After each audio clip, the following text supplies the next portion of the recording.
They sit with the president. They agreed that during this period, the guy was here to be able to get back his money. And during that time, they signed an agreement with TEL to do the management of the gateway. Okay. The gateway, Mr. Sharara was being surprised. The president was been asking Mr. Sharara to give monthly $500,000 from his profit to help. Mr. Sharara was against this, and we was having problem between me and him and the president. But the president put in pressure, if you didn't do this, they will cancel the agreement of the gateway. So I explained to Mr. Sharara, you have to do this, otherwise both are in problem. At least you start doing this till you'll be able to recover your money, to see where you can get your money back from the government.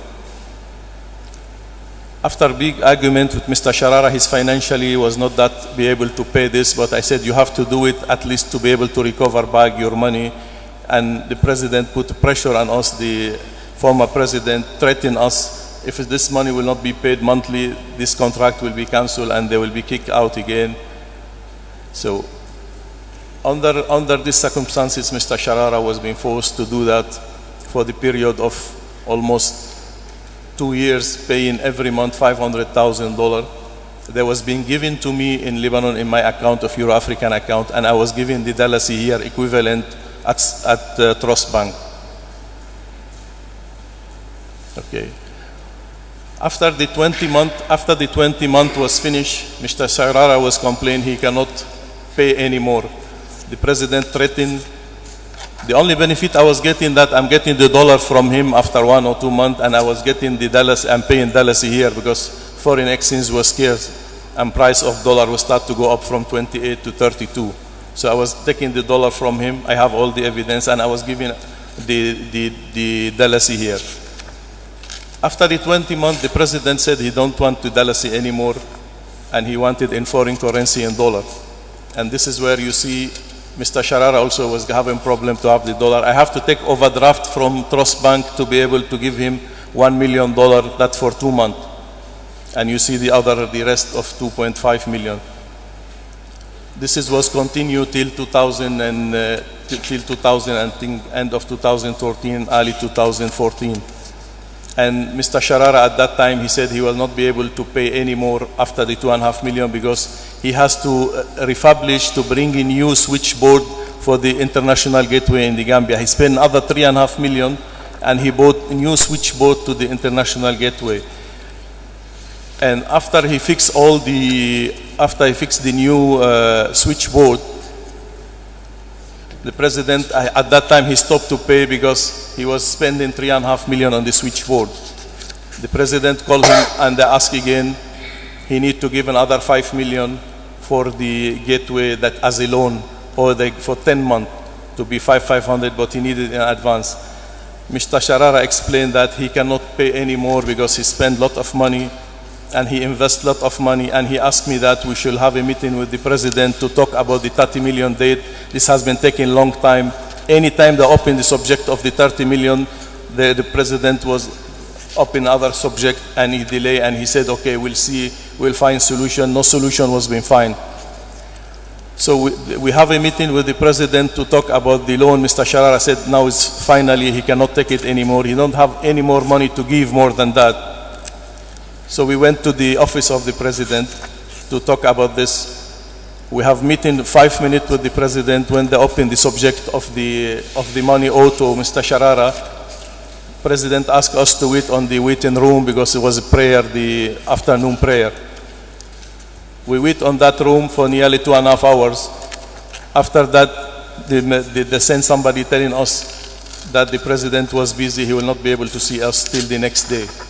And that the last time he refused to see Mr. Sharara, and he gave us later, termination letter for the gateway because they refused to pay the money. And Mr. Sharara at that time, he has his people on the ground, the expertise.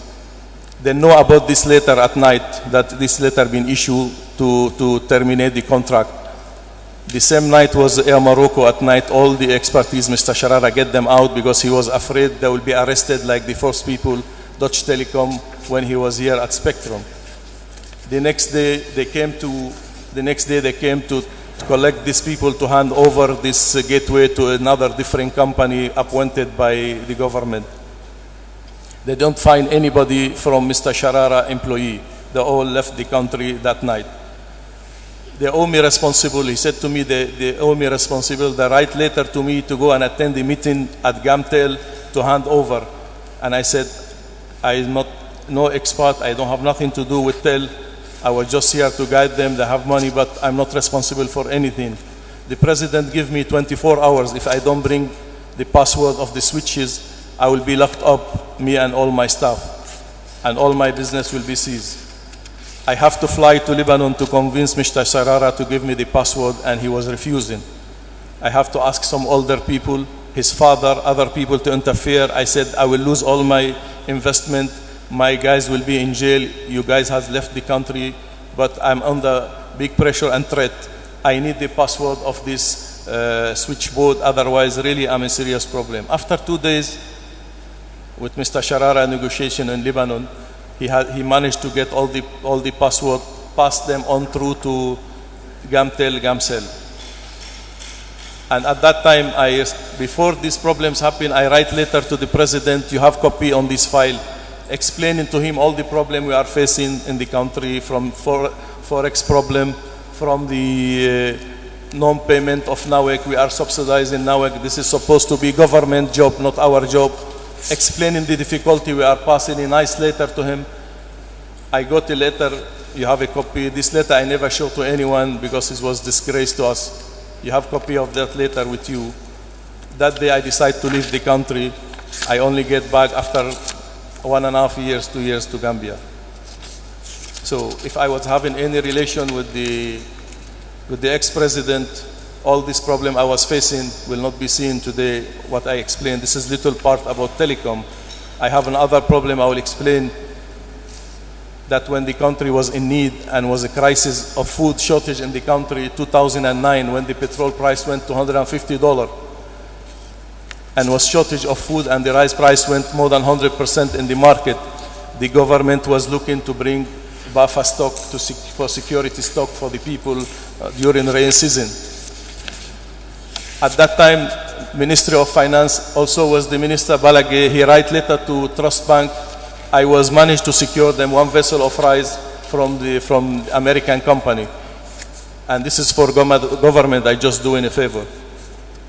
The bank, Trust Bank refused to open the LC because said this is above the bank facility, was about $8 million. Mr. Bazi, is this connected to this issue of the accounts? What you are now narrating, is it connected to this issue of the monies that were being paid into the account? The money I was being paid into account, I explained that to the one from Mr. Sharara from TEL. This is another one related. I just want to explain, just 2 minutes and I will be finished. So the only bank was be able to open that. Hold it. Sorry. It's 1 o'clock. Sorry. And time for lunch. We will rise. We'll be back at 2:30.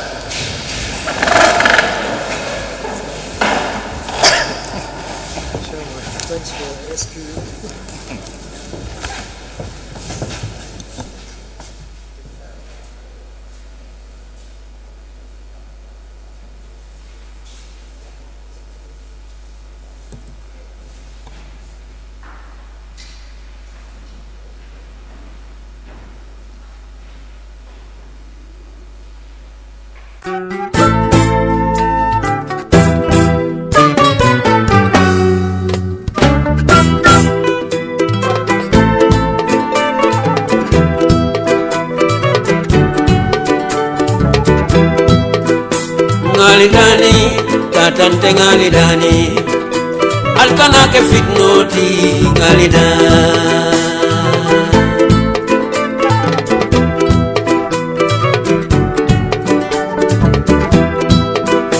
Ngalidani, Gambia ngalidani, alkana ke sonkoti ngalidani.